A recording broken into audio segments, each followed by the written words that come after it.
กิจตื่นต่อกำหอนหัวร้องแก้วมีแล้วผู้สิมองคิดต่อพอกะพอจองให้เขาจองจำมา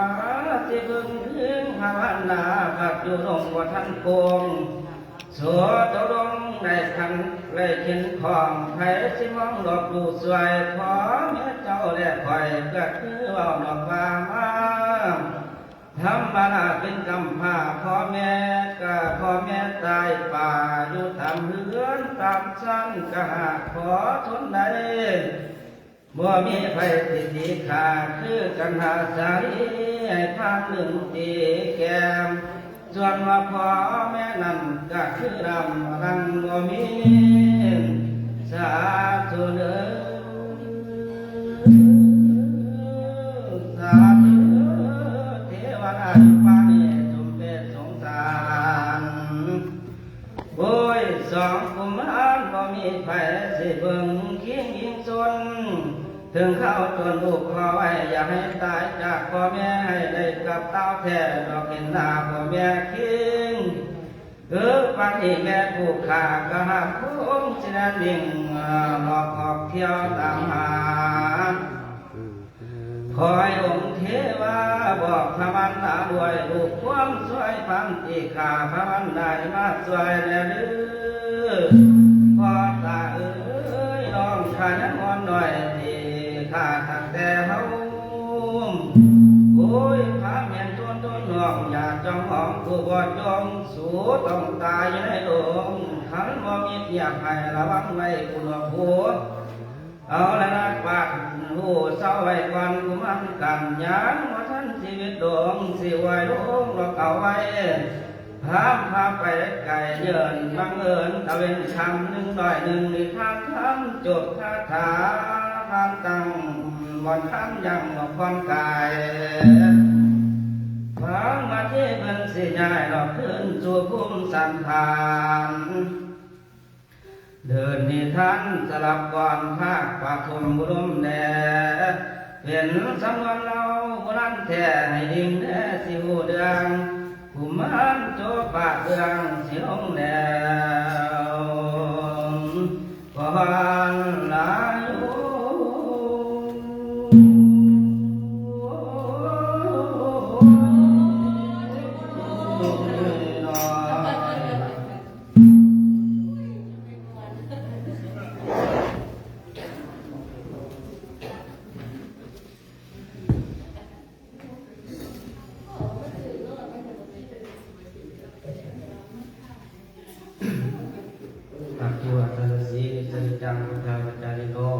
จัตตารโอธรรมาวัฏันติอายุสุขังภะลังการต่อไปเป็นการที่เก่าน้อมปฏิมีเก่าสิบปะคาถาขออาราธนานิมนต์ญาติเพื่อนสวัสดีวัดลาพัฒนาสามัคคีทุกคน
ฟังมาทีมัน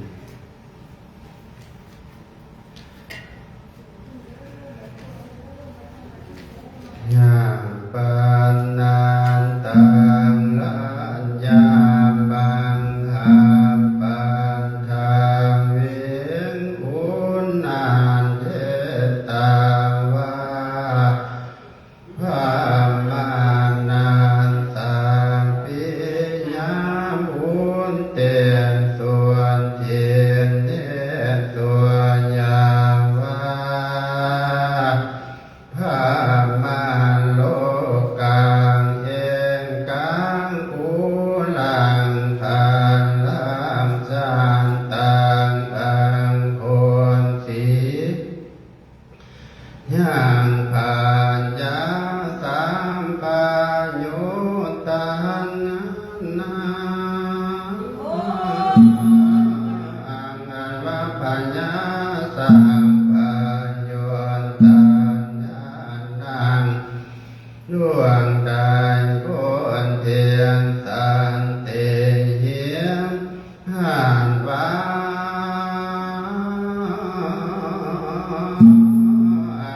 ความคนเทียนสันจางทางไหลผ่านเทียนตาผ่านความเพิงปานทานนางเอาตั้งอย่างพระสัมภยุตานยันนา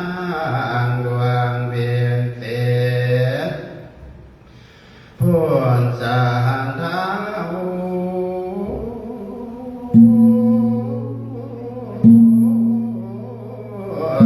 ดู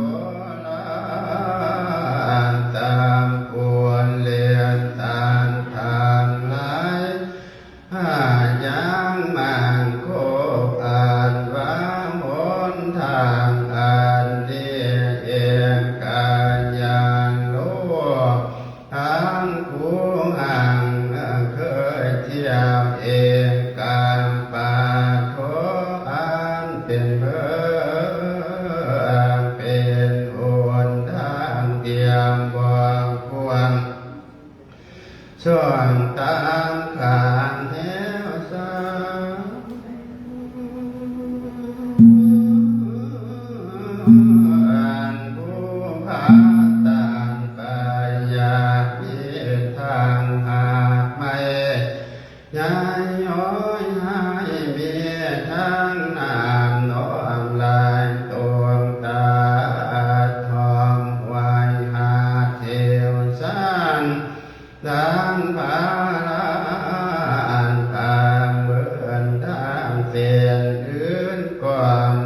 จอมท่านแหลงหลานทวงข้ามตามบอนได้ยวนเที่ยวได้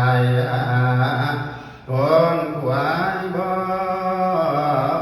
ประมาทเตียงคานติยันลาดเจ้าทั้งสามมัตตาสีตาหูข้าตาเมืองดังนั้นสีดาหน่อยนานตวนตาลานกวนเดียมบานเจ้าบัณฑิตก็มีแล้วปาวะทัตต่างหาจะไข่เครื่องหนึ่ง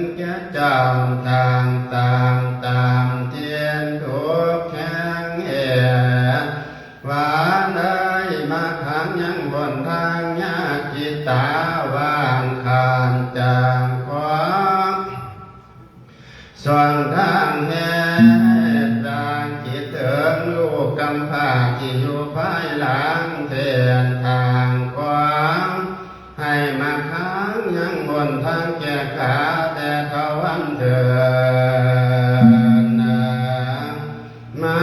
จากกาวถึงน้อยมาที่พ่อยอยู่กลางปางหาพลามากไม่พอได้เดือดเต้าคืนพอแต่มาหอดห่วงเขาหอมบนเป็นตวงสามสัตมาแหลมตวงตันทางระวังทางลาสักสีละทางทั้งเสือโคงและเสือเหลืองเสียงคำลำเลี้ยวลูกแลบเรียกยังเลียนดังสิกินทายานเสียนเลี้ยวดูตาครอบครัวมาที่จุดดูเนียงทางก้าวกำบอกไปผมกะตามักไม่ปนมนอวันทา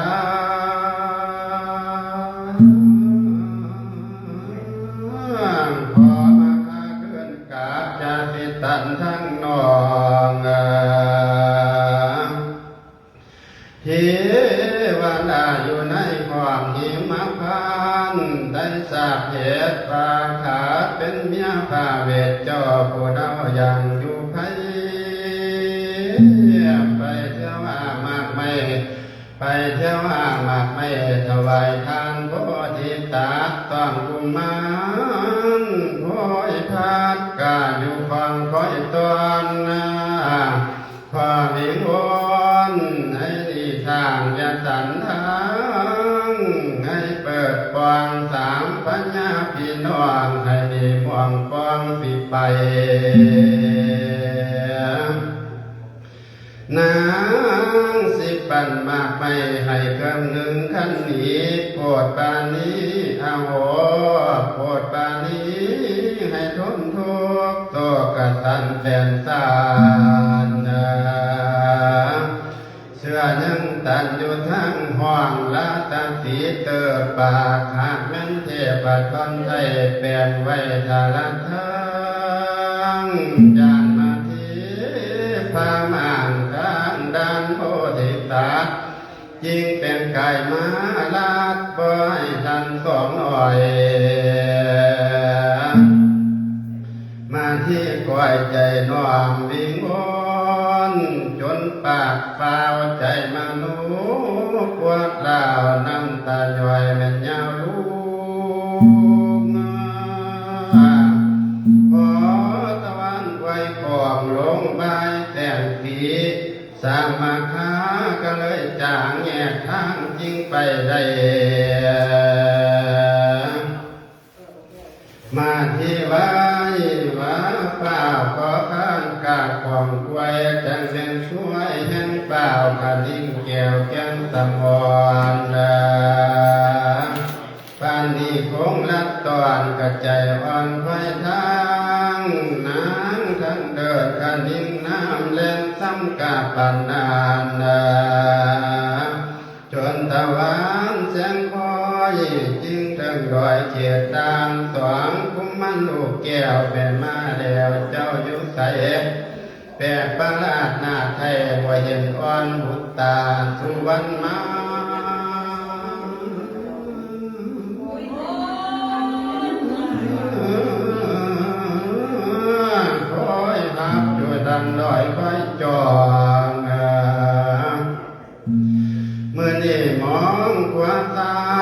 มองได้ก็มองเป่าผนังเงาเมื่อเตียนใจเตียนทีละรู้พอไปหอดเฉียดหัวหากตาปุงโยจนกะไหลคายมุดหลอดเหยียบเอาหายตายกูตายบ่เห็นลาควันใครมาจากเอิ้นกูลูกทั้งกูเจ้าจะเล่นหัวเต้นซ้อนตัวหัวลีซ้อนตัวนางมาเทเล่นควนเอิ้นเอ้ยใครจาเล่นกลับไปกลับมากูตลาดล้านกวางหาไทยดวงมองตาบ่เห็นเงาลูกยังอ่อนหรือแม่ลูกเล่นสอนหลบลีไปบางเหลือเจ้าตั้งสิงอนหน้าว่ามันดานั่งเตาว่าสิไปเฝ้าผัดเลยเศร้าเก้าทะเลบ่แม่นอีแก่งแม่นอีแหงอยากขึ้นกราบแต่ว่าลางมันมาทับจังค่อยมาหลบปันนี้มาที่นั่งหลงเติดจิตละมือเพื่อพวงดวงอาทัยแจกมางบ่จากหวังเอ้ยการขึ้นกลางภู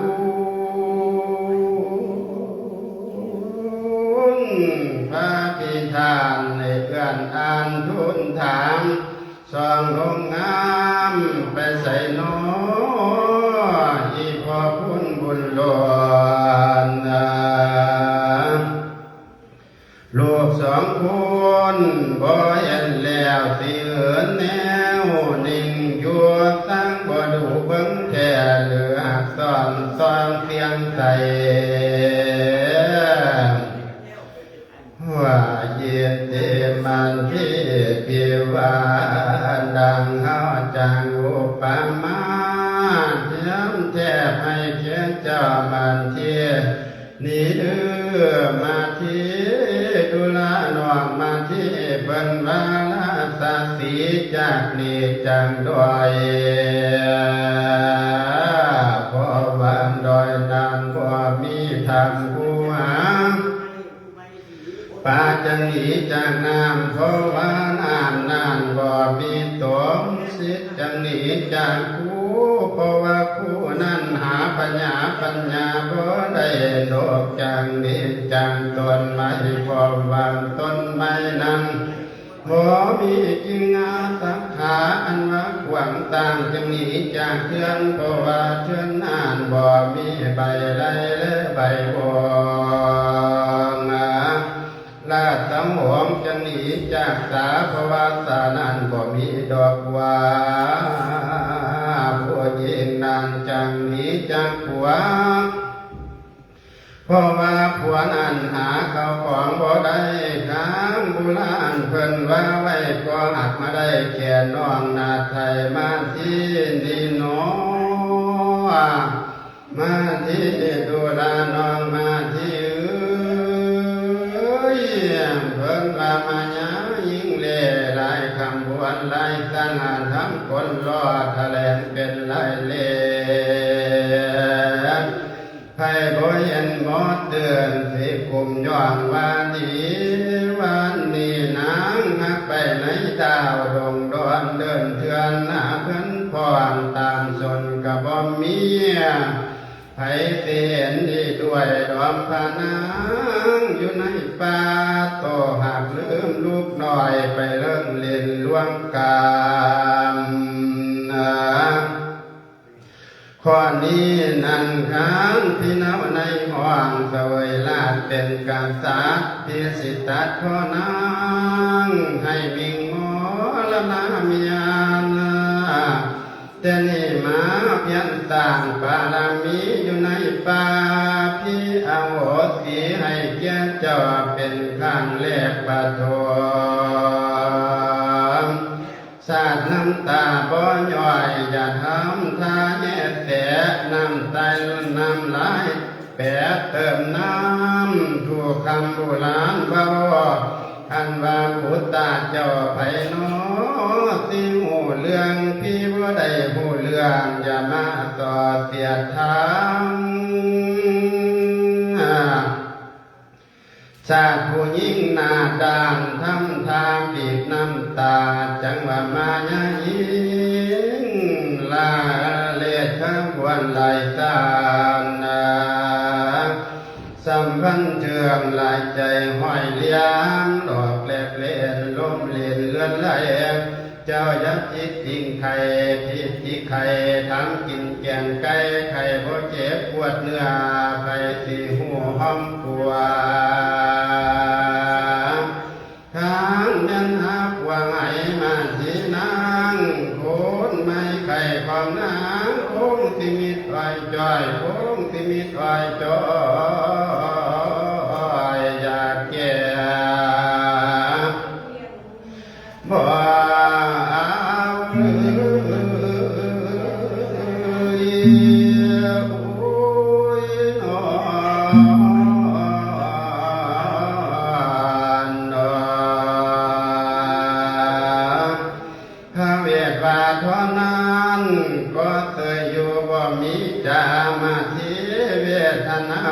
กังสิติอกไว้ว่าบี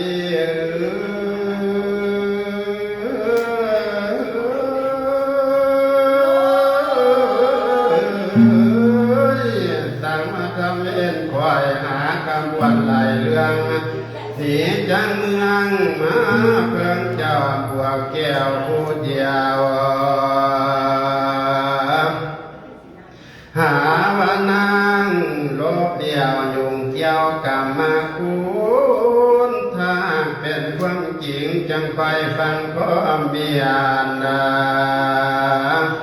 นางมาเพียนเลี้ยงพระองค์ท่านนางลูกถ้าหากทำก็ถึกต้องเส้นตอนจงประหารสิเอาหัวมองไม่ยอมผิดตาละพานขันน้ำทั้งบ่ดึกตองพลังดองจวงจัง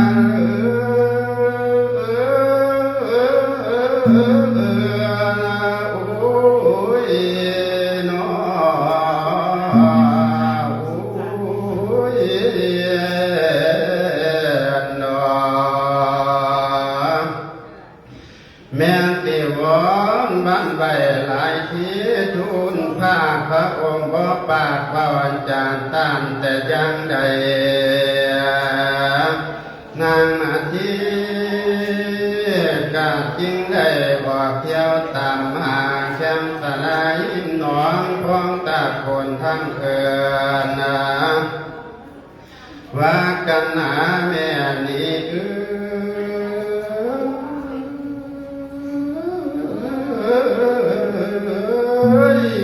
นคำใดกามิดเอ้ยกามิดจริงจริงบ่มีสิ่งไข่ผ่านบ่เห็นสองกุมารปัดแดนลงให้น้ำมาทีล่วงกลัวน้ำตาตั้งไหลเรานึกว่าเขื่อนึกว่าเหงื่อภาพเจ้าลงน้ำจุ้มจมเปิดไปหัวแล้วกับก้มหมอบต้องห้อยขึ้นมาดอยและลัดที่ป่าดงแสนตองเห็นแต่ดงป่าตันเป็นตันเถาวันเกี่ยวหยามยางน้ำก็อาตอกก่อนบวมบนอยู่ปานนาเนื้อบ้านใต้ตกน้ำเมียก็คอยรุ่งอุ้มเนื้อบ้านใต้ตกตมเมียก็คอยลงคันเห็นแต่ห้อยลงหน้าห้อยนั่นกัดวันสอนสารวนใจโยงมุ่งมาปั่นบ่เวียนวาง เหมือนวันทางเที่ยวก่อนจนสิแจ่มสว่างตามาที่อีกไม่ลาบ่เป็นท่าผิดหวังใจกะยังเพียงเนียตั้งสิปิดปมเมียนเป็นดินเวียนสะมองเตือพระเนจรหอนตานารุตนพระแม่จองผูกเอาอังบันไทยคืนมาพระเวทไทยวังตีไทยคำถึงพันมุตึงตาลายสามิงกายลงตองพานางมองบ่เห็นหน้าพระตันดอนองค์พิวิสัญญีทาโรมลมทอนแม่นเท้าตายนั่นดอกนามาที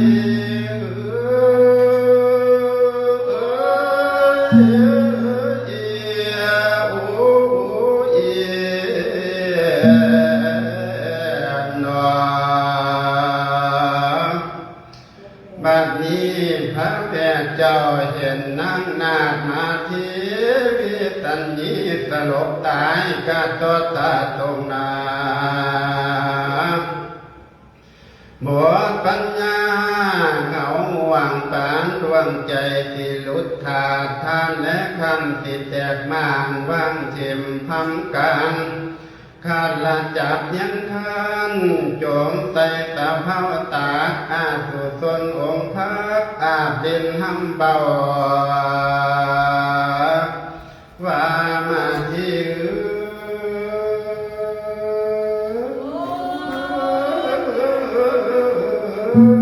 มาตั้งเป็นแต่น้อเจ้าเมียแพงกองเพียอยู่นั่งกันดีๆตายจากกันจังสีบ่มีสองความสิใครตายก็ตายอยู่ป่าไม้ดงใหญ่บ่เห็นหนมาที่ลูกสองคนกันนี้ไก่เฮ็ดจังใดน้อล่ะภาวนาพี่ได้ต่างตอนอับปานเป็นแนวมาที่โลกนี้ถูกมุ่งแก่หาผู้ดีจำเจ้าบ่มีแล้วจังมาที่แสนพันปีเดินลาอย่าพังพบประสบเพนยังบ่มีเหลือเดียงที่ทอนุนางไทยพาเดินไผ่พาน้อมเสื้อดอยต้อยตั้งเจ้าบ่จมพอคำเจ้าบ่จมพอคำน้ำที่ตามอ่อนตอนเครื่องผ่อนกะบ่คือปากจมบ้านอ่อนเอ่ยให้เจ้าตื่นมึนตาสองลูกสองลาพี่ท่านไปกับเพื่อบุญไพ่ซอยเมื่อนานพักก็โจมดูหน่อยคำเคียงยังอุ่นหน้ามุนเอื้อมาที่นอนบ่ตายถ้าจริงใบเอาน้ำขันคูมาอมโคตรพวกลูกเกินมาเทศเจ้ารถเต้าคืนนางพอนางหูเมื่อเกินขามาลวกพุตตาพระเวทมาจากขานตอนนางมาที่แก้วพี่ได้ทานไปแล้วมาที่นางจงต่อยเตือนมาที่ยกยืนนิ้วเจ้าเว้าต่อปัญญาขันที่บอกน้องลาทุกสิ่งอย่างบอกอายอามนางที่โมทนาน้ำแม่นบอกเขียนคำอายผลที่ท่านต้องน้อยเป็นตาพานเที่ยวทองข้ามโอกาสสงสารด้วยเดชทานลูกน้อยบนที่ลอนแม่ลังโอมนันดอกนามหาที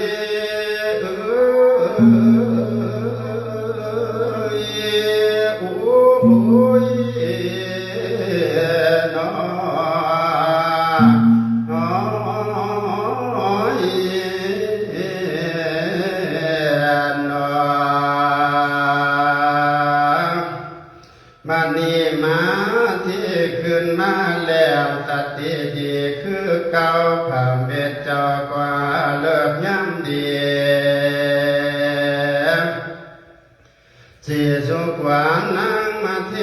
พอหายตกสาน้ำจามุขยุมมีอีหยังหนอความแต่ขันมักเป็นทั้งกลัวผู้สิเซลให้สิหาได้แต่ที่ใด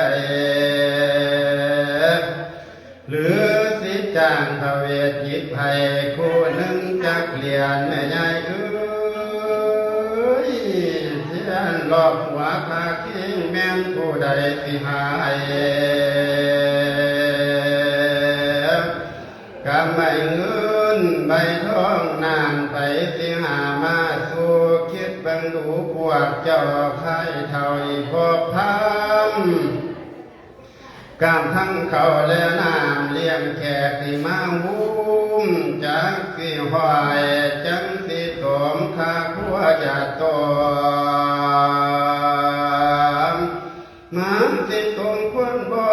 ห่างมีเพียงเล็กน้อยไผสิเฮ็ดนาบก่อยยามเลี้ยงอีกพอมควรว่าจังได้หนอพ่อใหญ่และแม่สวนผู้มานั่งฟังธรรมไผสินั่งไผสิยินดีน้ำที่ทุกวันมาที่ลาถ้ายินดีให้โจกคนสิบท่านคนหาท่านไปไว้อย่าได้อยู่ข้างกองบอกว่าผู้มันสิทุกวันก็ได้สิอายนาดอกคุณผู้ที่โจกคือมีหน่อยแค่อยู่ในมันที่อยากซื้อไปหมด บัดนี้ทุกคนมาในงานบริการเรียบร้อยสำเร็จแล้วที่ทุกวันพอเมื่อจบครบถ้วนทั้งก็เล่าปนมมือถือตำรามาดูตั้งนะโมตามโจกกะกบที่ดาทวนพอสมควรก็เลยได้มาหาไสสิทธิเจตเสกสามจบแล้วคำตามคำเท่าที่ทุกวันว่าเสียทีมือนี้เป็นมือสันวันดีวันเศรษฐีมุตตะตกอันนี้ก็เป็นตกไม่จางขันอันนี้ก็เป็นขันไม่แก้วคุณดันตกเต็มแล้วขอพามจริงเอามาพามตัณหาบททุกอย่างสิ้นป่าสร้างไม่มามีทั้งขันมาแก้วคุณดาตกแต่งแล้วปัจจุบันสรรพสัตว์มีทุกสิ่งสร้างมามีงัวควายผูกสวายไปทุกวันนะและเส้นได้ทำเป็นไฟมัดมาที่ไฟเส้นดีได้มาจากอากาศพระอินทราศิลาประทับมาทุกวันนั่งน้อยนาเดี๋ยวละดาด้วยเงินทองทั้งเขาของหลายหลากก็เอืดก่อนจากนั้นนามีผู้ป่าปิ้งกีทุกวันที่อานันต์ต่างทั้งอังหันแดงอามาทั้งนักปราชญ์และเมธีสิ่งใดดีได้จัดแจงแต่งทุกแต่งเบิดทุกอันมีหลายแนวควรคาแต่เอิ้นควรนั่งมาที่ลาปัญญาเจ้าให้เจ้าคือเอิ้นว่ามาอยู่เจ้าไปลงพวกไปฟังโน้คนดอกพวางไปยืนจ้องอยู่ป่าไผ่หวงเจ้าไปลงป่าไม่หาลูกขุดตางคอยมาเล่าเคียงแม้มาที่วันนี้หวงเจ้าหนีไปข้างอยู่กลางไผ่นายป่าขึ้นมาสานาดลายมาเข้าสู่กายมาหอดไทยก็จะได้ต้นป่าคาดานังเดือมาหอดนาก็จะได้ต้นป่าเขามาหอดเราก็จะได้กลัวยันเสือสิง จะได้กว่าฝูงเลี้ยงอยู่ดวงดอมไม่มาหอดไว้ให้เจ้าไก่กว่ามาหอดหน้าให้เจ้าไก่กว่าความบ่ดีบ่งามเจ้าจะได้พ่อพานสุขสำรังเถิดนวลมาที่ลาจงจะ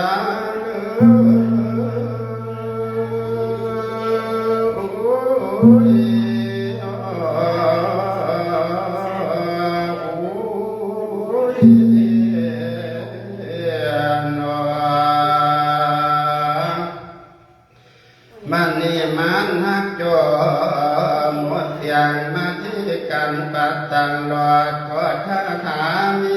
90วันวางต้องควรแล้วเสียตาลูกนั้นดอกนาสาธา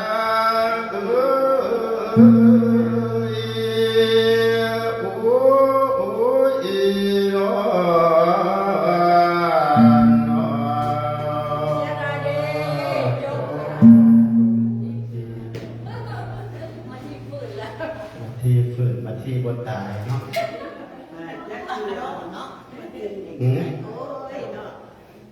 เป็นสามบารมี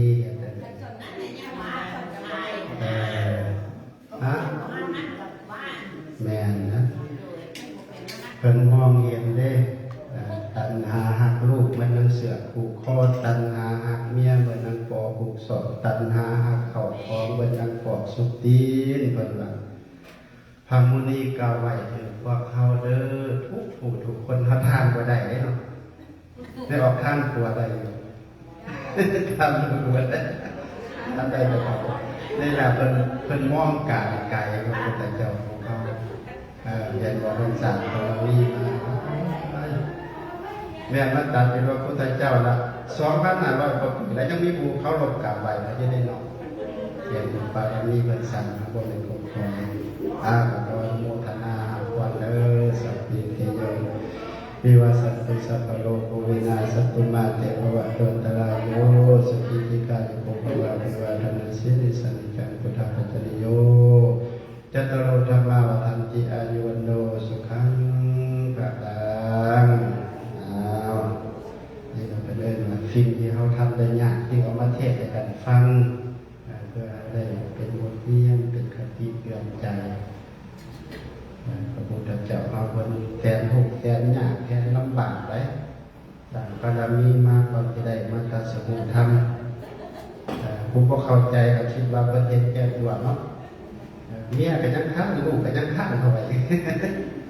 เป็นอย่างนั้นแต่ทางจริงๆเป็นมองเห็นการไกลต่อไปเราจะฟังตะกับปันกันต่อไปเป็นวันที่10เนาะสักกะบัดมี43ประการก็อาราธนานิมนต์ญาติส่วนกรมศิลป์วัดราชบุรณะเอาเรื่อง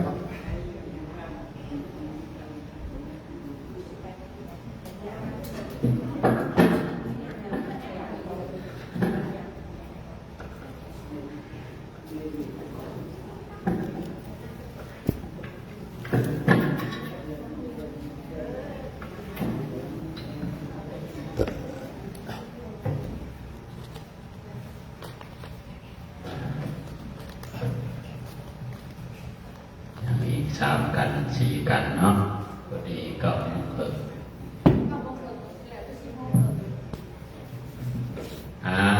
ฟังเพื่อนำสำหรับมีใหญ่เพื่อใหญ่เอา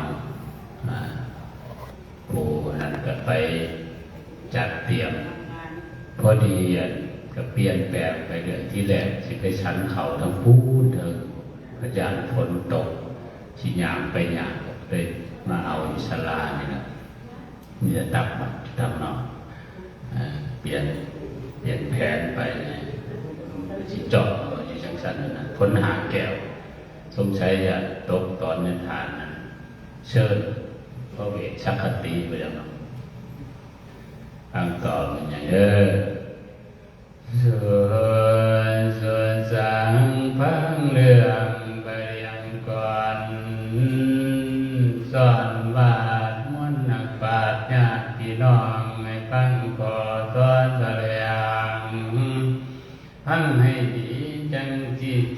ปัญญาเกิดสมองไตฟังไปนิทานธรรมพระเวทจาดกอ่างเป็นแนวทางกระทำให้ดำเนินไปถึกสองจืนพ่อแม่พี่น้องไม่ต้องกวนสุขบวนจังว่าทุกท่านล้วนมีตั้งแต่ใจงาม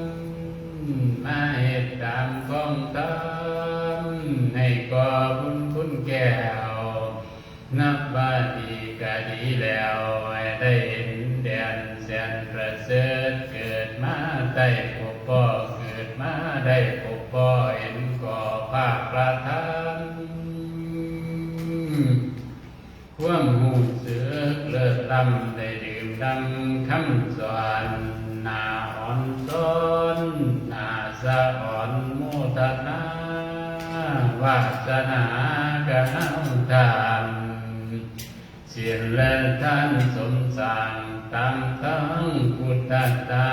พระผู้วาดของพระพุทธเจ้าห้องสอนได้เทศนาว่าสัมปัปปะปัสสะอาการนังการบ่อยชั่วสาสรรพสิ่งทั้งปวงกุศลสุปสัมปทากระทำดีให้ปรากฏก็กุศลสร้างสานเจตาปาริโยธาปานังเหตุจิตใจให้ว่างมาโนไรก็ใส่ความสามอย่างนี้พระพุทธเจ้าต้องสอนเว้าตลอดกาลพุทธศาสนิกท่านเฮาท่านทั้งหลายยิ่งละเจ้ากะเจ้าพุทธประพฤติตามงามแล้วคุณพระไตรสามแก้วประนมก่อนก้มกราบบาปที่บ่ได้ของเจ็บพานต้องแต่สิ่งดีจังว่าได้มือนี้ได้ฟังเทศชาดกอาตมาสิสาธกเทศนาจะสอนกันที่10ความฮ้อนเวทสันดรมาชาติเทศประกาศอันแก่เสียงแหล่เอ่ยท่าแดงผู้อยากฟังก็เรื่องติดตามเรื่องให้ฟังเอาเชิญท่านฟังจักรพันธ์วันไปแปลงร่างพระเวทท่านสร้างบารมีจนโลกวันจอมสวรรค์ได้หุ่งแจ้งแห่งต่างส่วนกุศลเกือบสิเต็มเปี่ยมล้นสุดยอดบารมีหากได้ท่านไม่สี่ส่วนสิเต็มเหลือล้นควรเอาตนแปลงห่างไปขอเอามัดที่ก่อนปืนก่อนสิเดือดร้อนเครื่องก่อนบัดอยู่ภัยมีมัดที่อยู่ไกลอุปตาสิเต็มคนบัดนี้หมุนเวียนบุญสิก่อบุญคุณแก้วอุปสรรคหมดแล้วกำเป็นสิเว้นห่างเรื่องต่างๆรู้รวงได้แนวหายสิไปดีแม่เอ้ยเฮาพอถอยบัดนี้สิถึงที่อับปางหัวสิบีเจ็ดทางตาพันกะคงเสียนจินตาเพียงนานหันประกายเจ็ดเบิ้นออกทานกะยานเยอะไปว่าร่วม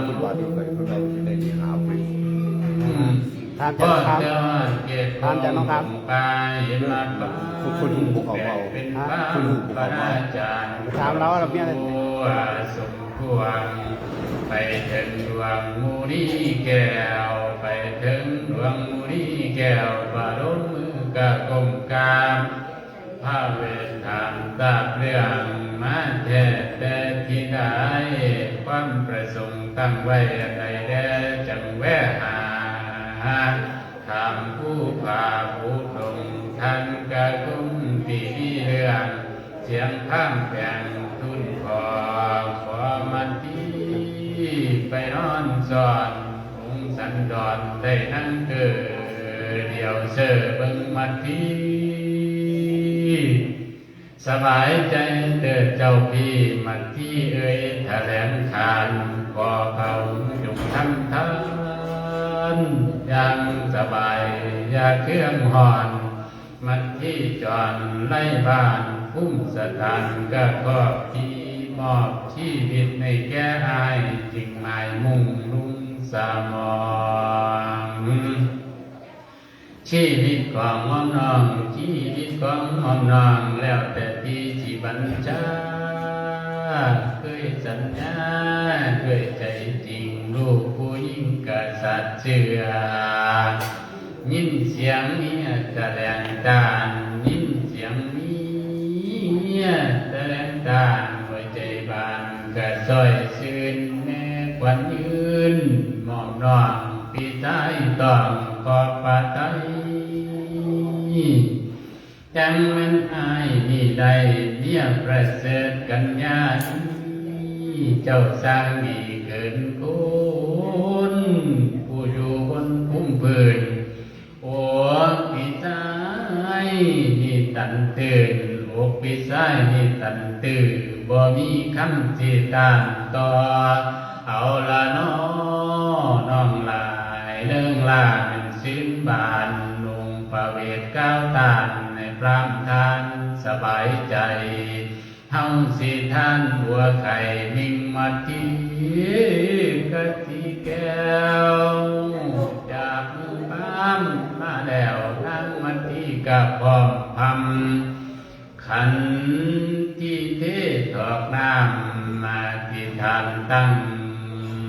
กาวอธิษฐานตั้งกาวสาธุ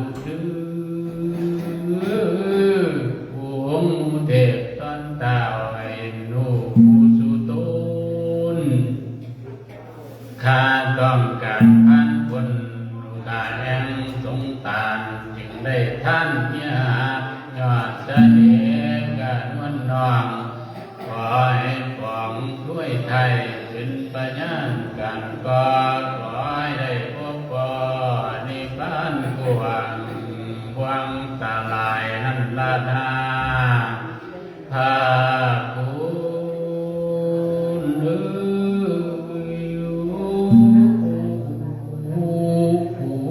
โอ้ยเด้อตอนนั้นทุกเขตกายกำไฟเย็นมาพันพุ่มสถานปนาไปได้วันไว้ป้าถ้ากันโมทนานอมสาธุกันกะย่อยืนศูนย์ละตาป้าปากปืนกะแสขึ้นดอกปันฟองผ้าอยู่หมุนปัดตองผ้าอยู่หมุนปัดตองเนื้อปากไก่แสมสีทองยังบนเลิศที่ไรกะใส่จ้าพระอินทราผู้เปลี่ยนลังกาพานังเคลื่อนที่กาบฤาษีต่อตั้งต่างทั้งกะอวยพื้นหนอตะยันจากพื้นขึ้นเทศเป็นองค์อินปินปะวรกายลงต่อเฝ้าแล้วตัดเฝ้าดูแลตันตอนเจ้าราศีสินในฟังคอขอให้อับปิงเงามาที่เจ้าดอกเตาพอได้ลงสู่พื้นขอบอยากซอยพระผู้บานบำเพ็ญทานบารมีท่านให้เพียงเต็มเติมตั้ง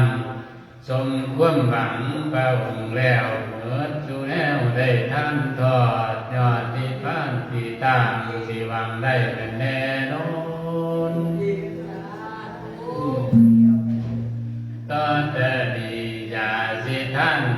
ก่อนมาที่หน้าให้ไปมีแต่มีแนวใดประสงค์มาก็ที่ทำให้สมแม่งกุศลแห่งเจ้าทำซ้อนที่อวยพรในสมปาอวยพรในสมมาตรองค์ประมาทนิ่งเงาพังเจ้าซึ่งกระจายเวสันดรกะจริงได้ขอพรแปดประการสมข้อที่หนึ่งขอให้องค์บุรุษกันเมตตาขึ้นบ้านสองสงสารผู้กำก่อนตึกจำจอมได้ปลดปล่อยสามได้สอยผู้ยากให้เขาได้เป็นอยู่ยืนข้อที่สี่ห้ามเว้นอำนาจเป็นประเด็นตาให้พอใจภรรยานิ่งมาทีกับเมียข้าวขอสององเงากันอาจารีลาให้ได้ข้องปัสสาจันวัจจายังกะอยู่ยืนขอที่หัวให้ฝนตกสู่ปืนให้ฝนตกสู่ปืนเป็นแก้วจริงเจ็ดประการประชาบันพ่อเพียงบ่ขาดเกินดอกเงินใจขอเจ็ดในประคังล้วนของทั้งมวลก็มีมาขอแปดนาฟ้าขอแปดนาฟ้ามอยให้เมื่อป่าสู่สวรรค์นั่นดอกนาพอพระอิน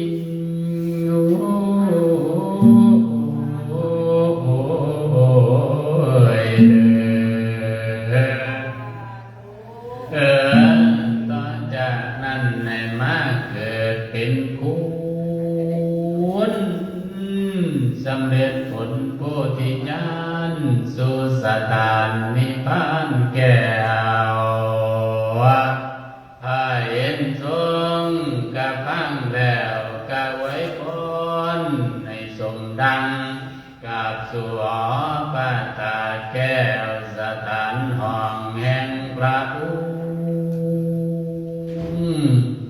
สากวันกะอวยโคงรุ่งบาทนิพพิตา43พระคาถาสิอวยลงกับผงเรืองจดสำเนียงกะเพียงมีเอวังที่ไว้ดีก่อนเช้าผักพ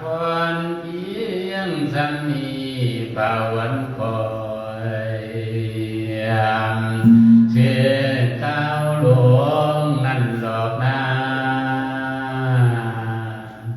แม่ยอง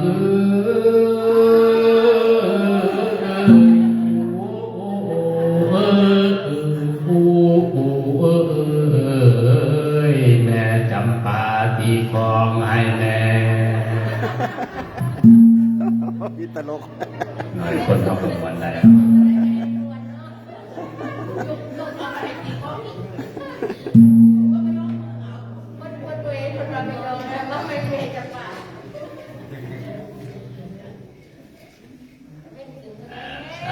ถูกเป็นจังไรผู้ฟังกันที่10ก็ได้หับพรเด้อกันหับพรได้กันนี่มันธรรมดาเลยพร8ประการได้เห็นบอกฝากผลสุลธาผลหาแก้วก็ล็อกตกมันยมเป็นจังสันได้หับพรนำกันเด้อให้สุขให้เย็นให้หลับให้ด้วยคุณสุขสุขคนให้สวยให้งามปล่อยให้เจ็บปล่อยให้จนชาตินี้ชาติหน้าชาติใดๆก็ดีให้เป็นคือพระเวสสันดรให้อุดมสมบูรณ์ทุกประการให้ได้กินได้ทานสุขคนเด้อจัตตารโอธรรมาวัฏันติอายุวโนสุขังพลังสัพพพุทธานุภาเวนะด้วยอนุภาพแห่งพระพุทธเจ้าทั้งปวงสัพพธรรมานุภาเวนะ ด้วยอนุภาพแห่งพระธรรมคำปฏิบัติธรรมการภายในด้วยอนุภาพแห่งพระสงฆ์ทั้งปวงศรัทธาโสภิภวันตุเตขอความสุขความเจริญจงเกิดมีแก่ท่านด้วยเถิด